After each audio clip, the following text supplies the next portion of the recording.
miarabantsika rehetra amin'ny anaran'i Jesosy Kristy ilay loha sady tompon'ny fiangonana ho aminareo anie ny fahasoavana sy ny fiadanana avy amin'Andriamanitra ray sy Jesosy Kristy tomponsika amin'izao andro talata fankalazana ny herinandro masina izao dia midera sady mankalaza ary manome voninahitra ny tompo amin'ny alalan'izao asa tanterahany sondapartany ariva avaratrany izao tsika koa ny anomboantsika azy ary dia andeha hivavaka isika rehetrarehetra ry Jesosy Kristy tomponay eo midera sady mankalaza ary manome voninahitra anao amin'ny fonay rehetra zay sainay rehetra fanahinay rehetra ny herinay rehetra satria ianao ny tsara sady mpanao ny tsara ianao no antoko ny fahavelomanay na dia ao anatin'ny sedra sy ny ady mafy izay tsy maintsy lalobana azy zahay dia miandrandra sady manantena ianao ilay mpandresy eny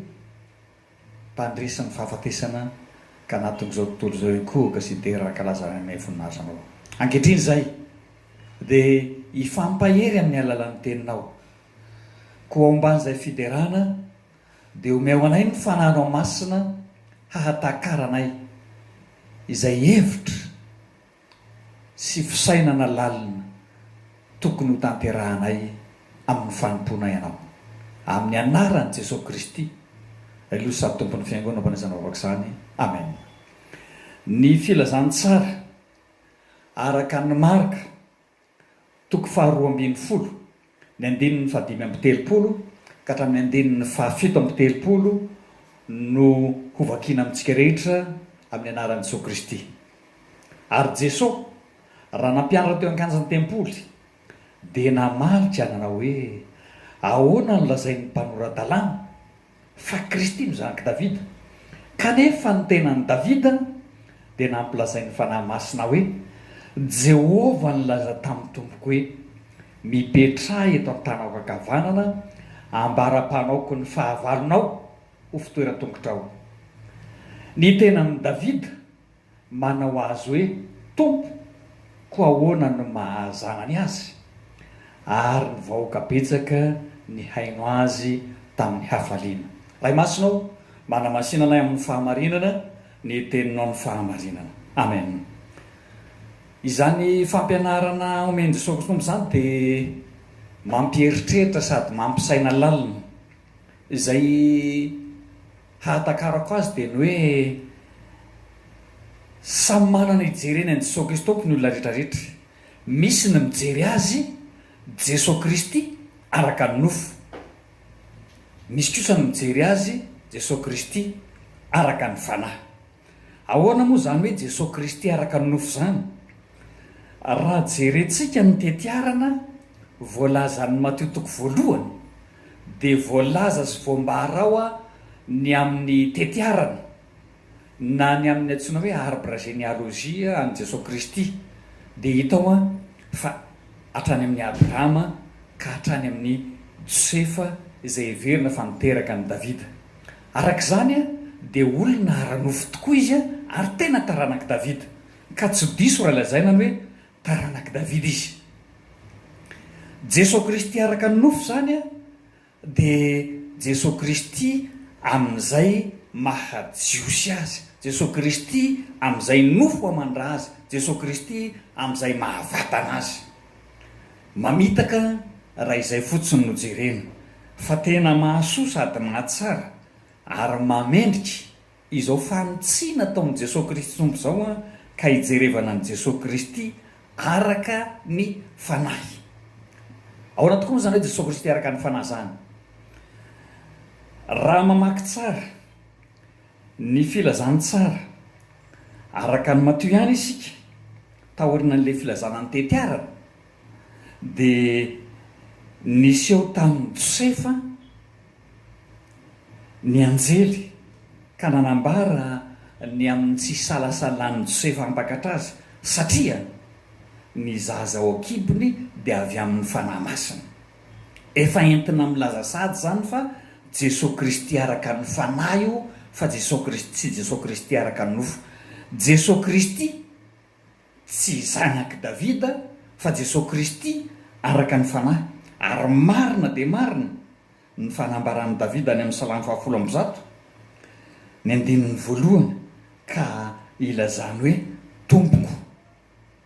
Davida miteny azy hoe tompoko, fanambarana, faminaniana avy amin'ny fanahy masina zany, fa tsy zanaky Davida izy fa zanaky ny fanahy masina, raha lazaina amin'ny teny mahitsitsy kokoa. Jesosy Kristy araka ny fanahy zany a no zava-dehibe. Jesosy Kristy araka ny fanahy satria nitorotorona tamin'ny fanahy masina izy. Jesosy Kristy araka ny fanahy satria raha maky ny filazantsara araka ny Jaona 7:20 isika, ny andinin'ny 4:telopolo ka hatramin'ny andinin'ny 7:telopolo, dia manambary Jesosy fa ny fanjakako tsy avy amin'izao tontolo izao. Ary nanambara koa izy fa tena hoe avy amin'ny fanahy. Zava-dehibe zany Jesosy Kristy araka ny fanahy. Ary satria araka ny fanahy izy ka na dia novonoina zany nofony, dia mitsangana ihany izy satria araka ny fanahy. Jesosy Kristy araka ny fanahy.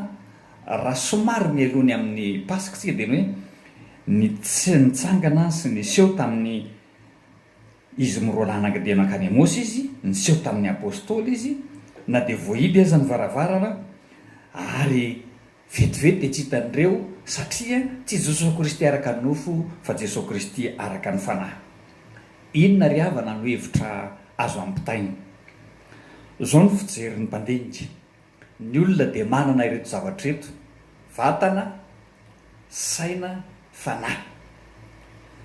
Nalaza ny matanjaka fahiny ohatrany hoe hercule sy ny sisa, vatana zany. Dia niseho indray ireo avaram-pianarana ka nihevitra fa ny fahaizana mampahalalana ny zava-dehibe, kanefa dia lefy ihany zany. Fa ny fanahy no zava-dehibe ambony indrindra.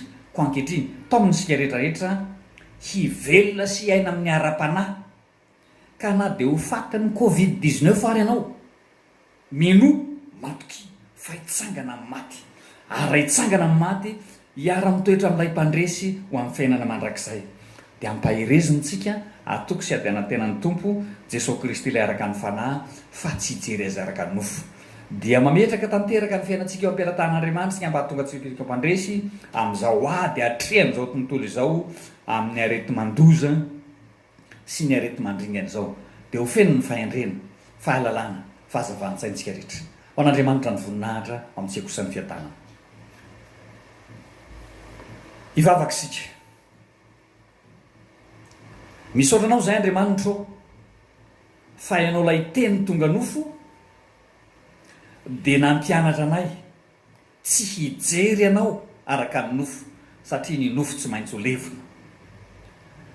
Hijery ianao kosa amin'izay mahafanahy anao, satria ny fanahy tsy ho levona mandrakizay, ary ny fanahy raha teo no maha olombelona.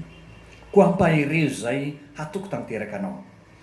Ary manoloana ny ady tsy maintsy hatrehan'ny firenena izao tontolo izao ankehitriny, na dia mikatona zany fiangonanao Andriamanitra ray, ny fo saina mampananay kosa dia mitodika tanteraka aminao ary miandrandra sady manantena anao. Ny nofonay tsy miditra ny trano fiangonana, fa ny fananay kosa dia manina sady votonalahelo ny tempolinao ary miaraka aminao, satria naizanaiza ny angonana matelo dia aovoany ianao. Ko hatreo Andriamanitra ny fampivavahana dra tanterahany isa-tokantrano naizanaiza, ary ianao aneo ny voninahitra ao tahak'izay fananeonao zany, zay tsy hain'ny olona rehetra tanterahana, satria vatana sady saina ihany izy. Dia tanterao amin'ny mahafanahanao ka hatonga ny olonao ho mpandresy. Dia mametraka tanteraka ny fiainana am-pelatananao ary maniry ny fiadananao zay mihoatra noho ny fahalana rehetra, ampahiry ampatanjaka ary ampy anay. Zay mahasoso manindra tanterao aminay. Amin'ny anaranao ilay mainy zavatra rehetra, mampianatra anay mivavaka manao hoe: rainao izay ny an-danitra, ho masinina aranao, ho tonga ny amin'ny fanjakanao, atao any ny sitraponao, ety an-tany tahaka ny any an-danitra. Meo an'ny anina saza ho annay, ary mamelany elokay tahaka namelany izay meloko taminay. Izay mitondra ny fakapanahy, manafahanay amin'ilay ratsy. Anao ny fanjakana sy ny hery ary ny voninahitra mandrakizay. Amen. Ho tonona amintsika rehetra ry havana ny tsodrano amin'ny anaran'i Jesosy Kristy, ilay loha sady tompon'ny fiangonana.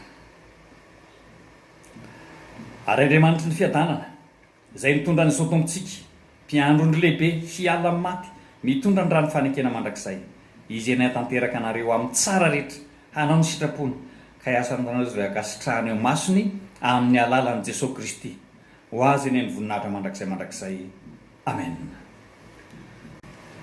Ho an'Andriamanitra rery ny voninahitra amin'ny anaran'ny Ray sy ny Zanaka ary ny Fanahy Masina amen.